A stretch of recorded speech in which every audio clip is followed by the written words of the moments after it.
అందరికీ నమస్తే అండి.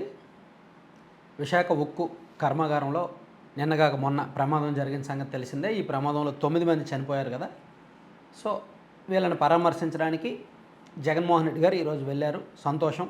ప్రమాదం జరిగిన 1-2 రోజుల్లోనే అధికార పక్షం వాళ్ళు వెళ్ళారు అండ్ ప్రతిపక్ష నాయకుడు కూడా వెళ్ళారు.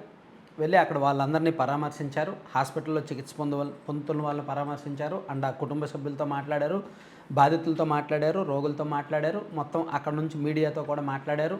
తాను ప్రైవేటీకరణ జరగకుండా ఏ విధంగా అడ్డుకున్నారు, అసెంబ్లీలో తీర్మానం చేసిన విషయాన్ని గుర్తు చేశారు అండ్ కేంద్ర ప్రభుత్వానికి 2 సార్లు లేఖలు రాసిన విషయాన్ని గుర్తు చేశారు. సో మేము అధికారంలో ఉన్నప్పుడే ఇది ప్రైవేటీకరణ జరగకుండా అడ్డుకున్నాం, ప్రైవేటీకరణ జరగలేదంటే ఇది మా క్రెడిట్ మాత్రమే అండ్ మా హయాంలో ఒక్క ఉద్యోగం కూడా పోలేదు. కానీ కూటమి ప్రభుత్వం వచ్చిన తర్వాత దాదాపుగా 16,000 మందిని ఉద్యోగం నుంచి తీసేశారు అండ్ కూటమి ప్రభుత్వం ఇచ్చిన ప్యాకేజీ కూడా ఈ 11,440 కోట్ల ప్యాకేజీ కూడా స్టీల్ ప్లాంట్ అభివృద్ధి కోసం కాదు, ఉద్యోగులను తొలగిస్తున్నారు కదా వాళ్ళకి సెటిల్మెంట్ చేయడానికి ఆ ప్యాకేజీ వినియోగించారు అనే ఒక కీలకమైన పాయింట్ని జగన్మోహన్ రెడ్డి గారు ఈరోజు చెప్పారు. సో ఓవరాల్గా ఆయన పర్యటన ఆ ప్రాంతంలో అక్కడ జరగడం రాజకీయ ప్రాధాన్యత సంతరించుకుంది అండ్ ఆయన చెప్పాల్సిన పాయింట్లు చెప్పారు. అయితే అంతవరకు ఎవరికీ అభ్యంతరం లేదు. ఆయన పాత్ర ఆయన నిర్వర్తించారు, ఆయన చెప్పాల్సింది ఆయన చెప్పారు అనుకోవచ్చు. అయితే దీనికి జన సమీకరణ కావాలంటారా? ఆయన వెళ్తున్నది దేనికి? పరామర్శకి. దీనికి జనం ఉంటే అంటే లేకపోతే ఎంత? పక్క ప్రాంతాల నుంచి మహిళలకి డబ్బులు ఇచ్చి తీసుకొచ్చారు. ఆ వీడియోలు ఇప్పుడు సోషల్ మీడియాలో వైరల్ అవుతున్నాయి. అసలు సాధారణంగా వైసీపీ వాళ్ళని ఎవరో విమర్శించే పని వీళ్ళే కల్పిస్తారు. అక్కడ మరి లోకల్ నాయకుల హడావిడో లేదంటే సెంట్రల్ ఆఫీస్ నుంచే ఏమైనా టార్గెట్లు వెళ్తాయో, ఇదిగో ఈరోజు పార్టీ బాస్ వస్తున్నారు, సో జనం కనిపించాలి, మీరు పక్క నియోజకవర్గాల నుంచి లేడీస్ని వాళ్ళని వీళ్ళని తీసుకురండి, అక్కడ హడావిడి చేయాలి అని అంటారేమో. మరి టార్గెట్లు ఇస్తారేమో ఒక్కొక్క నియోజకవర్గం నుంచి ఇంతమంది రావాలని. దాంతో పాపం ఎండలు ఈరోజు ఎక్కువగా ఉన్నాయి. అక్కడ మహిళలు నడుచుకుంటూ చాలా దూరం నడుచుకుంటూ జగన్మోహన్ రెడ్డి గారు వస్తారంట. వాళ్ళకి ప్రోగ్రాం కూడా ఏంటో తెలియదు.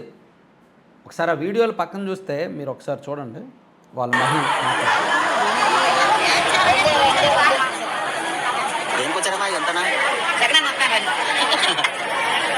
స్టీల్ ప్లాంట్ సంబంధించిన వాళ్ళు కాదు కదా మీరు.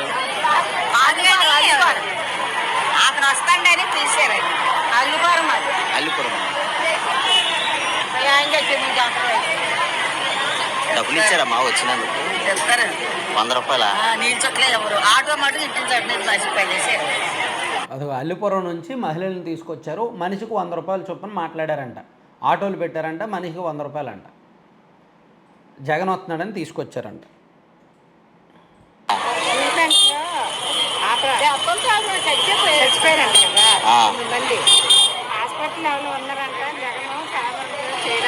మీరు స్టీల్ ప్లాంట్ సంబంధించిన వాళ్ళ? మీరు తీసుకొచ్చారు. స్టీల్ ప్లాంట్ సంబంధించిన వాళ్ళు కాదా అంటున్నాను.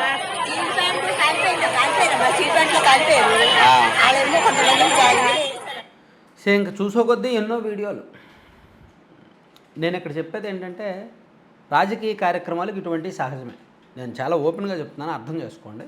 వైసీపీ వాళ్ళు కూడా మీరు ఒక పార్టీ మీటింగ్ పెట్టుకోండి, ఓకే, ఇలా తరలింపులు అవసరమే. మందు పోస్తారు, మగవాళ్ళు వస్తే మందు పోస్తారు, బిర్యానీ ఇస్తారు, మహిళలు వస్తే ఒక 200, 300, 100 చేతిలో పెడతారు, తరలిస్తారు, బస్సులు పెడతారు, ఆటోలు పెడతారు, సహజమే. అది పార్టీ పరమైన మీటింగ్ అయినప్పుడు బల ప్రదర్శన కావాలి.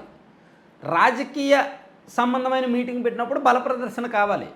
పరామర్శకు వెళ్తున్నప్పుడు ఎందుకు ఈ పెయిడ్ బ్యాచ్? పనేం లేదా? అసలు ఎవడండి ఆ పార్టీకి సలహాలు ఇస్తున్నది? ఎవడండి ఆ పిఆర్? ఎవడండి ఆ పిఆర్ స్టంట్? ఎవడండి? బుద్ధి బుర్ర ఉందా లేదా? ఎవడండి అసలు ఇలా చేయడం ఏంటండి? పరామర్శకు వెళ్తున్నప్పుడు జనాలకు డబ్బులు ఇచ్చి తోడడం ఏంటండి? సిగ్గుండాలి కదా.